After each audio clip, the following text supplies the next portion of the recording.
आपल्याला पाहायला मिळते. प्रवीण माने सर, तुम्ही प्रश्नाचं उत्तर द्याच. मात्र आता जी आकडेवारी आपण पाहतो त्यामध्ये महायुती की महाविकास आघाडी अगदी काटेकी टक्कर असेल असं वाटतं तुम्हाला? हो, नक्कीच काटेकी टक्कर असेल असं आपल्याला आता तरी एक्झिट पोलनुसार आपल्याला दिसतं. परंतु 23 तारखेला आपल्याला नक्की ते काय कळणार आहे. कारण आपण हरियाणाच्या वेळेस पाहिलं होतं तर काही असंच झालं होतं की एक्झिट पोलच्या अगदी विरोधात तिथं निकाल आलेले आपल्याला दिसले होते. तर ते पाहता आपल्याला एक्झिट पोल आणि 23 तारीख ह्याचा मेळ घालले सध्या तरी आपल्याला तेच आपल्याला करावं लागणार आहे.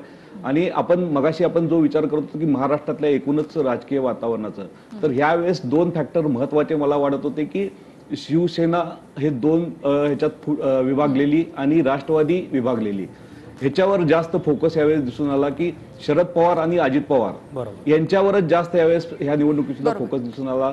आणि एकूणच जर आपण चित्र पाहिलं तर सगळ्याच पूर्ण महाराष्ट्रात निवडणुकीत विकासाचे मुद्दे आपल्याला कुठेतरी मागे पडताना दिसले की जे मागच्या 2.5 वर्षातल्या सरकारने पण विकास मोठा केलेला होता, त्या विकासावर निवडणूक होणं खरं तर अपेक्षित होतं. परंतु आपल्याला प्रत्यक्ष पाहिलं तर निवडणुकीचे मुद्दे थोडे भरकटलेले यावेळेस दिसून आले आपल्याला. जे उन्हाळे सर,